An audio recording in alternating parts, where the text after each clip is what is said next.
4, सबसे पहले हम नोट रीड कर लेते हैं। Count the coins of different denomination and right the answer of the questions given below. सबसे पहले ये जो कॉइन्स है उसको काउंट करना है, पर कैसे? डिफरेंट डिनोमिनेशन में, उसकी अलग अलग वैल्यू से हमें उसको काउंट करना है। यहाँ पे जितने भी कॉइन्स है उसकी वैल्यू यहाँ पे अलग अलग है। देखो यहाँ पे ये 10 रुपीज़ का कॉइन है, ये 2 रुपीज़ का है, ये 25 पैसे का है। जैसे 50 पैसे आते हैं वैसे 25 पैसे भी आते हैं। ओके, ये सारे जो कॉइन्स अभी बंद हो गए हैं, सो आपको ये देखने को नहीं मिलेंगे। तो ये जितने भी यहाँ पे कॉइन्स है सबकी कॉस्ट, सबकी वैल्यू अलग अलग है। ठीक है, तो वो डिफरेंटली हमें काउंट करने हैं। एंड क्या करना है? Right the answer of the questions given below. इसके नीचे यहाँ पे क्वेश्चंस भी दिए हैं, उस क्वेश्चन के ऊपर से हमें यहाँ पे उसके आंसर्स लिखने हैं। आप ये करोगे होमवर्क में, अभी आपको वीडियो में सिर्फ समझना ही है। ओके, सो फर्स्ट क्वेश्चन यहाँ पे कौन सा दिया है?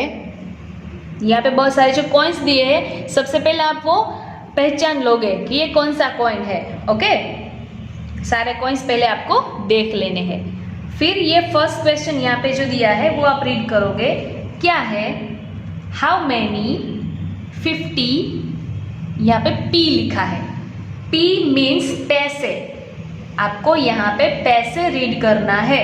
यहाँ पैसे के बारे में बात हो रही है। ये P देख के आपको ये पता लगाना है कि यहाँ पे पैसे का कहा है। हाउ मैनी 50 पैसे कॉइन्स आर देयर? इस बॉक्स में 50 पैसे के कितने कॉइन्स है? ओके, तो वो आपको यहाँ पे फाइंड करके देखना है कि 50 पैसे के इसमें कितने हैं। एक मैं आपको ये बता देती हूँ, बाकी सब जो है वो आपको अपने आप करने हैं। ठीक है, तो इसमें से हम देखते हैं कि 50 पैसे के कितने कॉइन्स है। सबसे पहले ये है 10 रुपीज़ का। नो, यहाँ पे क्वेश्चन है 50 पैसे का, तो हमें वही काउंट करने हैं। 2 रुपीज़ का। नो, 25 पैसे। 5 rupees, 5 rupees, 10 rupees, 1 rupees, 5 rupees, और ये है 50 यहाँ पे लिखा है पैसे।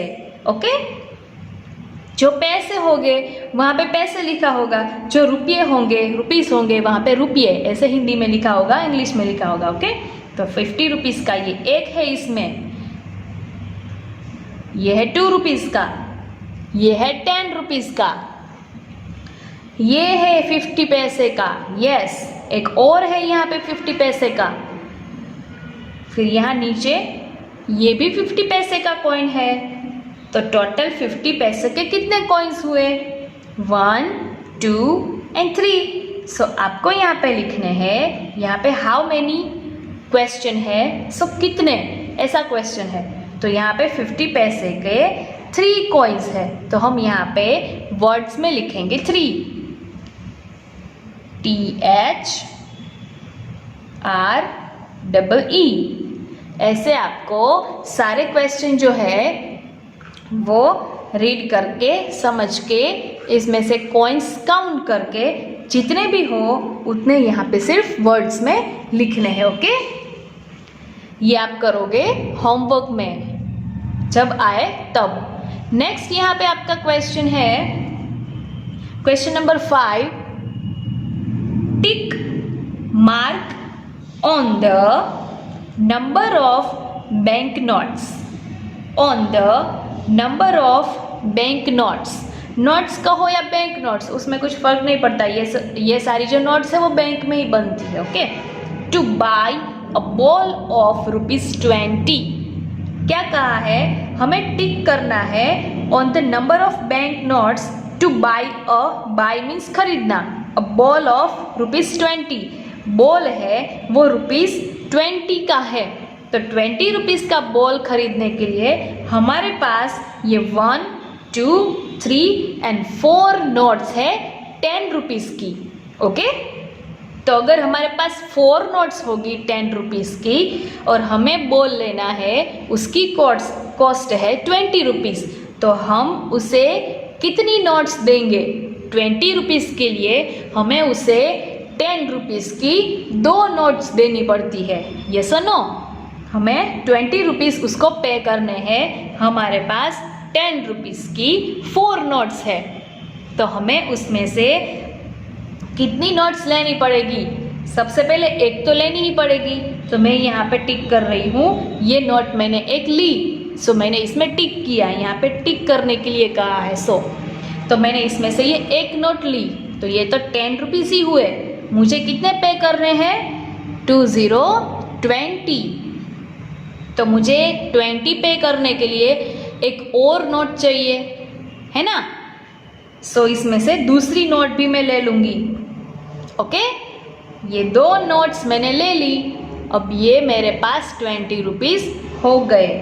ये जो 4 नोट थी मेरे पास, उसमें से मैंने ये 2 नोट्स ली और 20 रुपीज़ मैंने लिए, क्योंकि ये बॉल की कॉस्ट है 20 रुपीज़।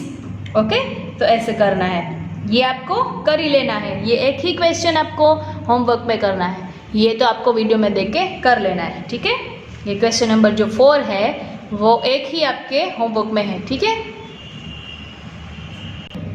सो यहाँ पे हमारा चैप्टर नंबर 12 है जो मनी, वो इसमें भी कंप्लीट हो गया। ओके, आपको रिपीट देख लेना है, जो भी समझ में ना आए वो रिपीट आप वीडियो देख लोगे। ओके, ये जो है फर्स्ट यहाँ पे क्वेश्चन था मैच करने का। जो कॉस्ट थी कोई चीज़ की, उसको हमने यहाँ पे रुपीज़ फाइंड करके उसको हमने मैच किया था। तो ये भी आपको रिपीट देख लेना है। 2-3 बार आप रिपीट करोगे तो आपको ठीक से याद रह जाएगा। आप घर पे कोई भी कॉइन्स हाथ में लोगे, नोट हाथ में लोगे, तो उसको ठीक तरह से आप देखोगे। ओके, फिर ये जो था क्या था? Draw 1 rupee and 2 rupee coins to pay for this. ये जो चीज़ें हैं उसकी जो कॉस्ट यहाँ पे लिखी है, प्राइस लिखी है, उसको हमें 1 और 2 रुपी में सिर्फ ड्रॉ करना है। ठीक है, उसमें यूज़ करने हैं ओनली 2 कॉइन्स। तो ऐसा क्वेश्चन आया था, ये भी आपको प्रैक्टिस इसकी करनी है। ठीक है, अगर आपको जैसे भी आपको चुकाना हो वैसे आप उतने रुपीज़ के कॉइन्स लेके आप उसको पे कर सकते हो। इसमें से आप कोई भी चीज़ आपको लेनी है तो आप कैसे रुपीज़ पे करोगे? आपके पास रुपीज़ है, उसमें से किस तरह से अलग अलग कॉम्बिनेशन में दोगे, वो सीखना है। ठीक है, आप कैसे भी करके वो जो रुपीज़ होते हैं वो चुका सकते हो। फिर ये मैच करने का था, जो हमने नोट्स थी वो उस चीज़ यहाँ पे जो उसके रुपीज़ थे उसके साथ हमने मैच किया था। ओके, फिर था इसमें ये जो है वो आपको अपने आप करना है। कॉइन्स है अलग अलग, यहाँ पे उसके क्वेश्चन के हिसाब से यहाँ पे उसके आंसर लिखने हैं, वो कॉइन्स कितने हैं वो काउंट करने हैं। और फिर यहाँ पे ये क्वेश्चन जो है वो है कोई भी चीज़ अगर आपको चाहिए तो आप उसको कितनी नोट से पे करोगे। अगर आपको 20 रुपीज़ देने हैं, 30 रुपीज़ देने हैं, आपके पास 10 रुपीज़ की ही नोट्स हैं, तो उसमें से आप कितनी नोट्स लोगे और उतने रुपीज़ पे करोगे। ठीक है, उस हिसाब से ये पूरा चैप्टर है मनी का। आपको अपने हिसाब से ज़्यादा समझना है। मनी जब भी आप देखोगे तो उसमें आप उसकी डिटेल देखोगे, वो पहचानने की ट्राई करोगे सारे रुपीज़। ओके।